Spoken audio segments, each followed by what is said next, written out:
and today I'm going to be teaching you guys how to make an no-bake Oreo cheesecake. It's probably the easiest dessert recipe that I've ever done. So we're going to start with the ingredients. So the first thing, a family size pack of Oreos. Second, cream cheese. Third, heavy whipping cream. Fourth, butter. Fifth, vanilla. Okay, so the first step of making a no-bake Oreo cheesecake is grabbing a Ziploc bag. You open it, and then you're gonna put about, I think, 24 Oreos. This is to make the crust. So here we go. 1, 2, 3, 4, 9, 10, 11, 12, 13, 14,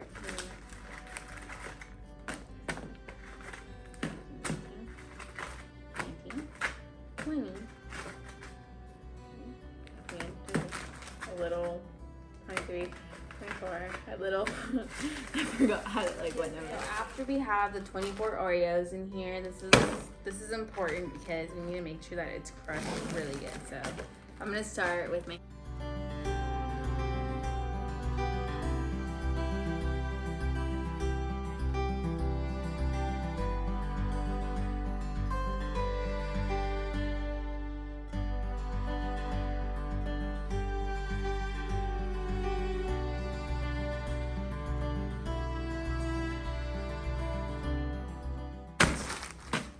I think it's pretty good, but like I said, it's up to you how.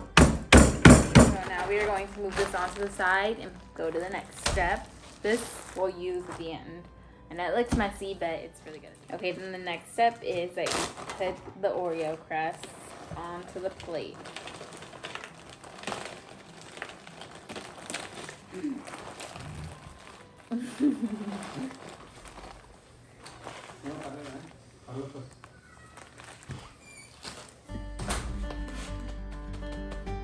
So as we can see, the crust is not as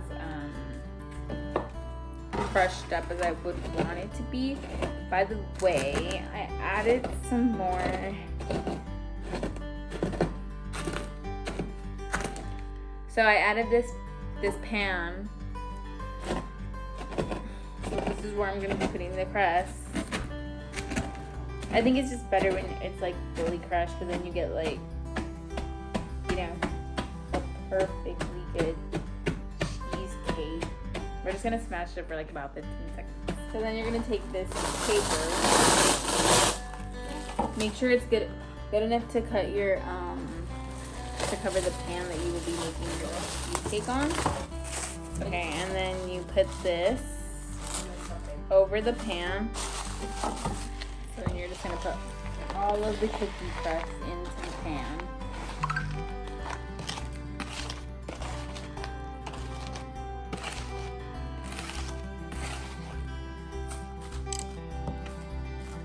So then you spread it throughout the whole thing. This is an important part because it doesn't really matter. Like, it doesn't have to be a perfect square because no matter what we'll squeeze. So I'm just making sure the pieces are a little bit smaller so we can have more space to put the cream cheese filling, the best part. Okay, so then after that, we are going to get the remaining butter that we melted. Remember, you can melt however much you want. Okay, so then you just smash it a little bit more. Just try to make it as even as you can. It doesn't have to be perfect. I will show you mine right now because it does not have to be perfect whatsoever. Okay, let's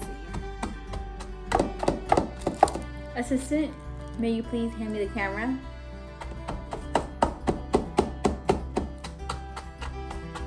Or she's actually going to give us a different point of view of the Oreo cheesecake crust. Please. Okay, so this is how it looks right now. It doesn't, like I said, it doesn't have to be perfect. There's some pieces that are big, but it doesn't matter because at the end it like gets cold and you just cut it and you eat. however you want. Okay, moving on to the next step. For 10 minutes, so it's 8:30, and then at 8:40 we'll take it out. Okay, so then we are going to, the next part is the important part. So the cream cheese should be at room temperature. So we are going, this is 453 grams, and you need 400 grams for the whole cheesecake. So basically it's this whole thing, unless you want to leave like little honey specks. So you're gonna empty out this whole thing of cream cheese.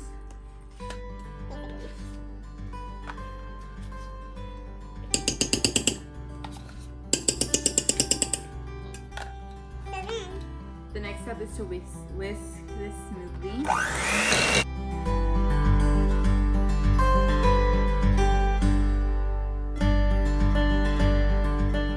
So we did that smoothly. Next, we are going to do 400 milligrams of this sugar. I think that's a good amount. Some people like sugar, some people don't. I like sugar. Okay, so then after that we are going to go back in with this little whisper, whatever, and we are going to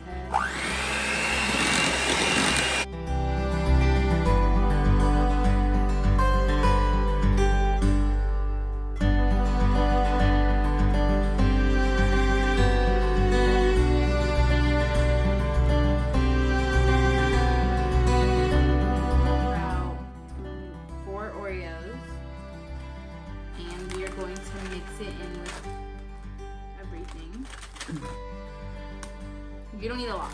If you put a lot, it will probably taste not so good. There we go.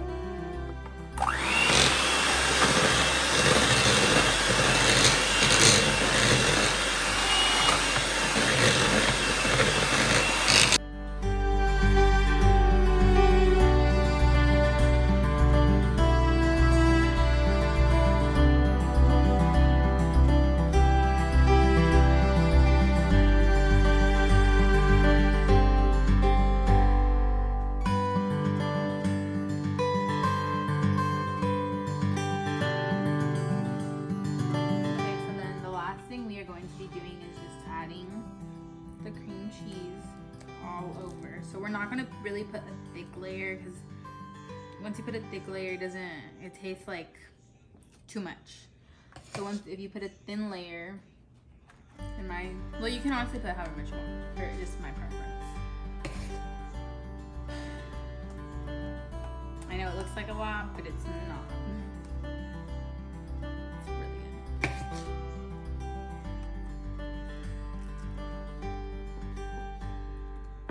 You just have to like even it out throughout the whole pan so it can like freeze.